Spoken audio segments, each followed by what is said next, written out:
Assalamualaikum Buya. Saya hamba Allah dari Yogyakarta mau tanya. Saya sangat kebingungan.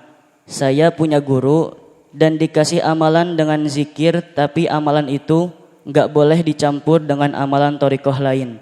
Gimana hukumnya Buya? Tapi kalau zikir-zikir sunnah boleh, seperti zikir selesai sholat. Mohon pencerahannya Buya.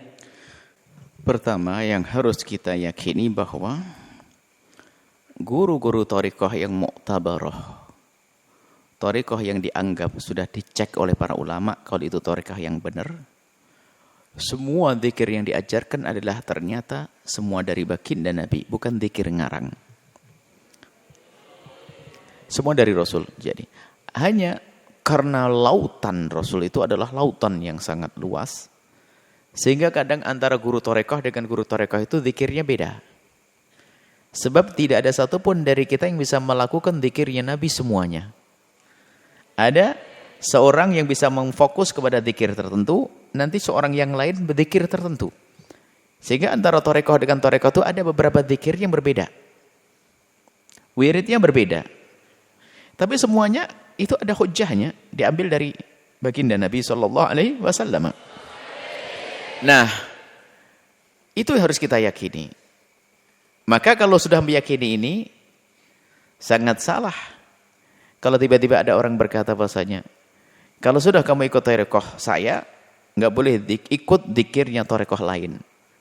Bolehnya hanya zikir-zikir yang biasa. Loh, zikirnya thariqah lain kan sama, zikir-zikir yang diajarkan Nabi. Jadi gugur bahwasanya tidak benar jika ada orang masuk thariqah kemudian tidak boleh membaca zikir yang lain, tidak dibenarkan. Karena zikir yang lain adalah tambahan bagi dia. Karena yang paling inti bagi dia yang sudah masuk satu thariqah adalah mengamalkan zikir-zikir thariqahnya. Karena dia punya sanad dengan guru thariqahnya. Kemudian jika dia ingin mengamalkan zikir-zikir yang diamalkan thariqah lainnya, sah-sah saja. Enggak ada larangan dalam hal ini. Hanya maksud para guru itu nasihati, kalau sudah ikut thariqah, nggak usah kemana-mana. Maksudnya apa? Biar istiqomah, supaya nggak orang lompat sana, lompat sini. Sebab dengan thariqah satu saja dia mengamalkannya kewalahan dia, apalagi ngambil 2 dan 3.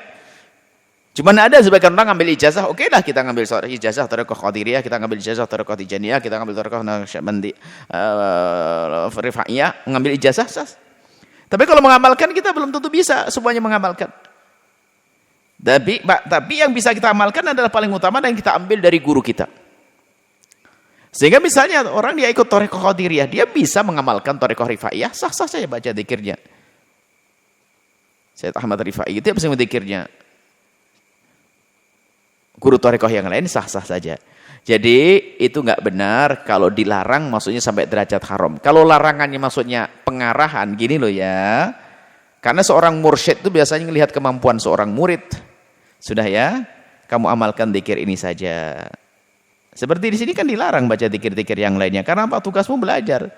Sudahkah zikirmu itu saja yang diajarkan? Zikir ba'dal maghrib ini, habis isya ini itu saja. Yang lain jangan. Maksudnya bukan haram setelah itu baca zikir yang lain. Tidak. Karena tugasmu sebagai santri adalah belajar. Jangan sibuk memperbanyak zikir-zikir itu. Cukup zikir, Masya Allah. Selama ini yang kalian baca, sudah banyak banget itu. Nggak usah nambah-nambah yang lainnya. Dan peraturan di sini dilarang. Artinya dilarang apa? Agar waktumu bisa untuk belajar yang lainnya. Dan begitulah biasa nasihat seorang guru thariqah itu. Jangan ngambil zikir yang lainnya. Bukan larangan haram, tapi ini pengarahan agar bisa istiqomah. Maka sebaik-baik amalan yang istiqomah, bukan lompat sana lompat sini. Dan memang dalam berthariqah harus punya adab. Habis ngambil thariqah dari seorang guru tiba-tiba melompat sana, ini ditinggalkan, itu nggak punya adab. Yang nggak punya adab nggak layak untuk sampai kepada Allah. Harus adab dengan guru thariqah seperti itu. Jadi nggak apa-apa, Anda boleh melakukan amalan zikir-zikir yang lainnya, tapi ingat, yang Anda ambil dari guru thariqah Anda, hendaknya Anda utamakan. Karena itu adalah diajarkan, Anda punya sanad. Tapi bukan berarti Anda tidak boleh baca zikir yang lainnya. Misalnya Anda thariqah Qadiriyah, Anda bisa baca Ratibul Haddad, itu thariqah Alawiyah. Yang sudah masuk thariqah Alawiyah bisa saja mengamalkan thariqahnya, Qadiriyah amalan boleh, sah-sah saja. Tapi ingat, yang terpenting dalam amalan adalah istiqamah. Semua itu mengambil dari Rasulullah sallallahu alaihi wasallam. Wallahu a'lam bishawab.